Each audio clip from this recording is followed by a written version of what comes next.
ကြီးကန်းလေးများနှင့်အဖွားအိုပုံပြင်တခါတုန်းကတနေရာမှာပေါ့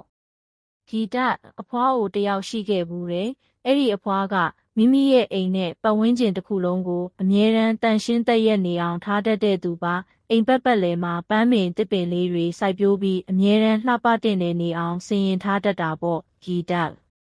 ဒါပေမဲ့အပင်လေးတွေနဲ့တခြားငှက်လေးတွေကိုချစ်တတ်တဲ့အဲ့ဒီအဖွားဟာအိမ်သားကတကိုင်းတွေပေါ်မှာလာနားတတ်တဲ့ကြီးကန်းအုပ်ကြီးကိုကြတော့အမြဲတမ်းရန်လုပ်ပြီးမောင်းထုတ်လေးရှိတယ်။ဟောဒီကြီးကန်းတွေနှောက်ယှက်လွန်းလို့မခံနိုင်တော့ဘူး။ဘယ်အချိန်ကြည့်ဒီကိုလာပြီးနားနေကြတာပဲစိတ်နှောက်ယှက်ဖြစ်เสียကြီး။သွားစမ်းကြီးကန်းတွေသွားကြစမ်းအဖွားကဘာလို့အပြစ်မရှိတဲ့ကြီးကန်းလေးတွေကိုဒီလိုမျိုးမောင်းထုတ်နေရတာလဲမသိဘူးနော်။ကြီးကန်းတွေကကြည့်ရတာမလှလို့နေမှာပေါ့ဒါပေမဲ့ဘသူကိုမဆိုအဲ့ဒီလိုမျိုးအထင်သေးတာမကောင်းပါဘူးဒီလိုနဲ့ရှိနေစင်မှာပဲတနေ့တော့အဲ့ဒီအဖွားအိုဟာနေမကောင်းဖြစ်ပြီးအိပ်ရာထဲလဲသွားပါတော့တယ်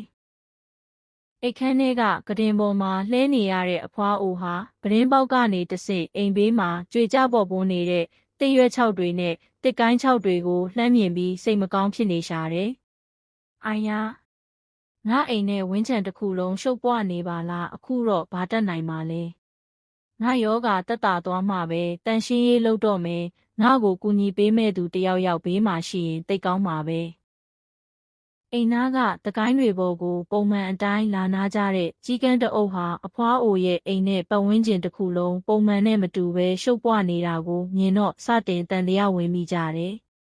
အဖွားအိုဒီမှာမရှိဘူးလားမသိဘူးအိမ်နဲ့ဥယျာဉ်တစ်ခုလုံးကရှုပ်ပွားနေတာပဲမင်းပြောတာဟုတ်တယ်အမြဲတမ်းတန်ရှင်းရေးလုပ်နေတဲ့အဖွားကဘယ်များသွားလို့လဲနေမကောင်းလို့အိပ်ရာထဲလဲနေတာများလားဒါမှမဟုတ်အဖွားကတနေရာကိုသွားနေတာလားဒါဆိုတို့တွေအားလုံးဝိုင်းပြီးဒီနေရာကိုတန်ရှင်းရေးလုပ်ပေးရင်မကောင်းဘူးလားတကယ်ပဲလုပ်ပေးရမလားတို့တွေလုပ်ပေးရင်အဖွားကကြိုက်ပါမလားတို့တွေကိုမြင်တိုင်းစူပူကျိမ်းမောင်းနေကြဥစ္စာအဖွားကတို့အပေါ်တကယ်စိတ်ဆိုးပြီးလုပ်တာမဟုတ်ပါဘူးလာကြပါတငယ်ချင်းတို့ရေတို့တွေတန်ရှင်းရေးသွားလုပ်ပေးကြရအောင်အဖွားမြင်တိတ်ပျော်သွားမှာပါအနီးနားကတခြားတရိษံလေးတွေကလည်းကြည်ပြီးပြောနေကြတယ်သူတို့တွေအဆူခံရတာမဝသေးဘူးထင်တယ်အဲ့ဒီအဖွားစီကနေနေတိုင်းအဆူခံရမှပဲအိပ်ပျော်မဲ့ပုံပဲဒါပေမဲ့သူတို့အခုလုပ်နေတဲ့အလုပ်ကတကယ်ကိုကောင်းတဲ့အလုပ်ပဲလေကောင်းတဲ့မှုပါပဲဒါပေမဲ့အဖွားကသူတို့ကိုမြင်တာနဲ့တင်စူနေကြမလားဒါတွေကိုသဘောကျပါမလားအဲ့ဒါလဲဟုတ်တာပဲဘာဆက်ဖြစ်မလဲဆိုတာပဲစောင့်ကြည့်ကြတာပေါ့ကြီးကန်းလေးတွေအိမ်ဘေးပတ်ဝန်းကျင်ကိုတန်ရှင်းရေးလုပ်ပေးနေတဲ့မြင်ကွင်းကိုအဖွားအိုကသတင်းပေါက်ကနေမြင်လိုက်ရတဲ့အခါအရင်ကကြီးကန်းတွေကိုစူပူမောင်းထုတ်ခဲ့မိတာကိုတွေးပြီးနောင်တရကအလွန်ဝမ်းနည်းသွားပါတော့တယ်ဖျားသခင်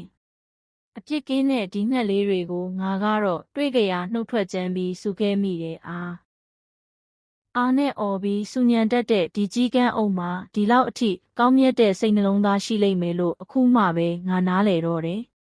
။အိုးကလေးတို့ရေမပြန်ပြေးကြပါနဲ့မတောက်ကြပါနဲ့နောက်ဆိုအဖွားမင်းတို့ကိုမစူတော့ဘူးမချောက်လန့်တော့ဘူးဟောဒီမှာကြည်စမ်းဒါတွေကမင်းတို့အတွက်မုံအုံနံပြားနေရဖဟမ်တွေလေးလာကြလာစားကြအမြန်လာကြပါကလေးတို့ရေ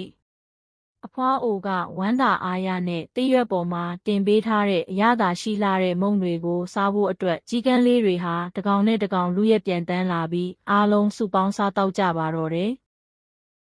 အဲ့ဒီနေ့ကစပြီးအဖွားအိုနဲ့ကြီးကန်းလေးတွေဟာအလွန်ရင်းနှီးချစ်ခင်ကြတဲ့တငယ်ချင်းတွေဖြစ်သွားကြပါတော့တယ်